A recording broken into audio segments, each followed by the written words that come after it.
In the name of Allah, who's Rahman and Rahim, Assalamu alaikum, my dear students of class of first year. I hope you are safe and sound.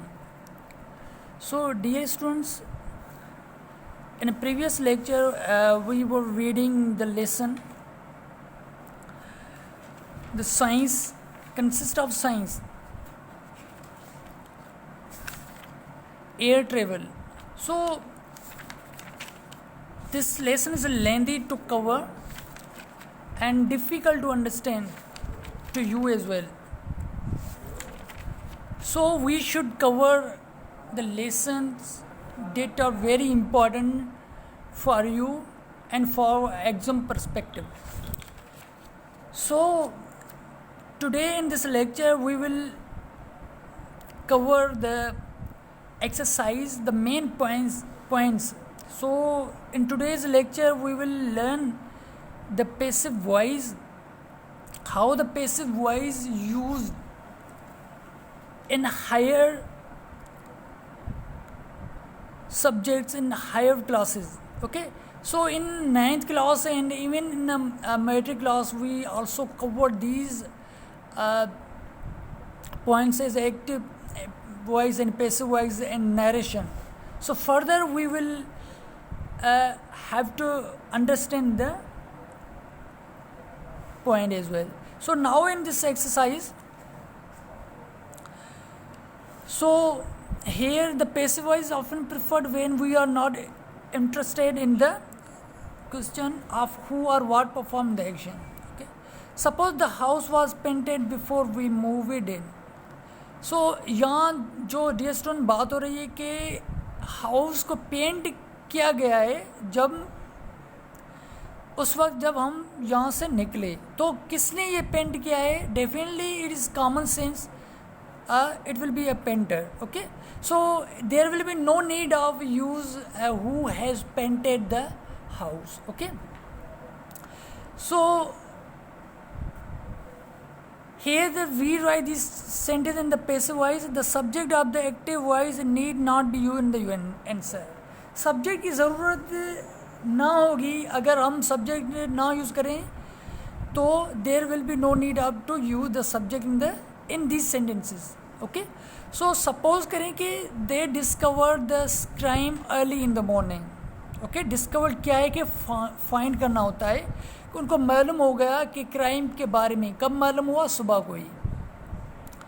सो उनको मालूम हुआ. सो अब क्या कहेंगे? The crime was discovered early in the morning. Okay dear students, clear समझिए. यहाँ first sentence में है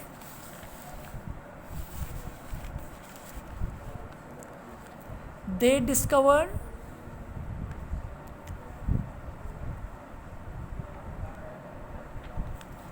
the crime early in the morning.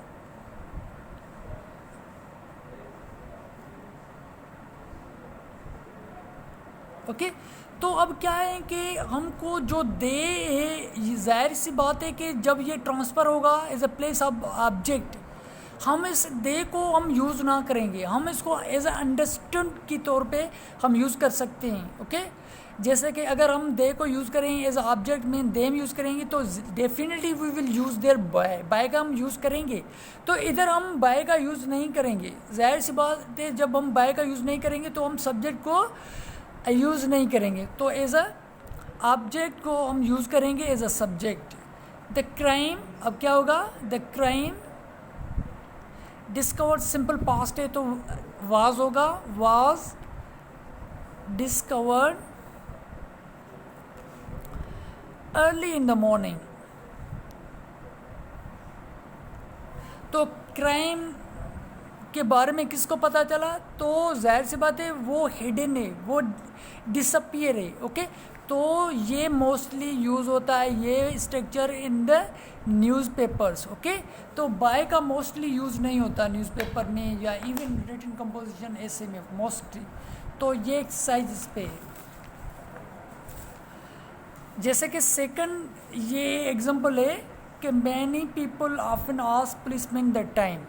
Okay, many people often ask policemen the time. Okay, तो अभी क्या यूज़ करेंगे इसको, तो मैनी पीपल तो यूज़ नहीं होगा। तो अब क्या करेंगे, तो आस्क के बाद वर्ब है तो ऑब्जेक्ट है, ऑब्जेक्ट अब लेंगे तो क्या होगा, police man are often asked the time. Okay, asked the time मतलब कि पुलिसमैन से ये टाइम पूछा जाता है। कौन लोग हैं जो पूछते हैं, वो मैनी पीपल। अगर मैनी पीपल यहाँ तो हमें इस एक्सरसाइज में यूज़ ही नहीं करना है, बाय का यूज़ नहीं करना है इस हिसाब से, तो क्या होगा, many people are policeman are asked the time. Okay, तो पुलिसमैन से ये टाइम पूछा जाता है। ओके, अक्सर, ऑफन। थर्ड में यूज़ करेंगे somebody has broken the lock। Okay, किसी ने ये लॉक तोड़ दिया है, तो क्या कहेंगे, the lock has been broken. ये ताला ब्रोकन किया गया है। ओके, तोड़ा गया है। ओके, तो किसने तोड़ा है, जाहिर सी बात है वो चीज़ हम नहीं मतलब यूज़ कर रहे हैं, किसने तोड़ा है, वो मकसद के ताला तोड़ा गया है। ओके, तो इस हिसाब से I think you are getting my point of views. आप समझ रहे हैं कि मतलब कि ये एक साइड केसेस सॉल्व होगी। ओके, तो हमको बाय का यूज़ नहीं करना है। अगर बाय का यूज़ करेंगे तो हम उस पर्सन का हम इंडिकेट करेंगे, तो ये चीज़ इसने की है। ओके, तो उस पर्सन को हम यूज़ नहीं करेंगे, तो डायरेक्ट में हम ऑब्जेक्ट को लेंगे एज अ सब्जेक्ट तौर पे। ओके, बाय का यूज़ नहीं करेंगे।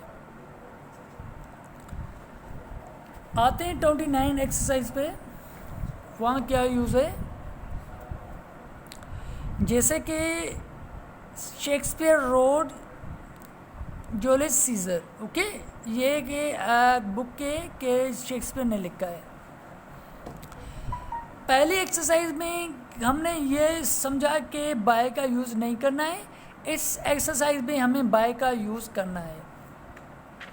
ओके, तो जाहिर बात है उस पर्सन को हमें इंडिकेट करना है, शो करना है कि ये चीज़ किसने की है। ओके, बाय का यूज़ करेंगे। तो आए, Conan Doyle wrote the Sherlock Holmes stories. Okay, तो अब क्या है, Conan Doyle wrote the Sherlock. अब क्या होगा कि आफ्टर वर्ब ऑब्जेक्ट होता है कि अब ऑब्जेक्ट लें, the Sherlock Holmes stories were written by the Conan Doyle. Okay, so by का यूज़ करेंगे। everyone admire our headmaster। तो our headmaster is, क्योंकि ये प्रेजेंट सिंपल का है तो हेडमास्टर सिंगुलर है। our headmaster is admired by everyone। my personal secretary is typing your letter।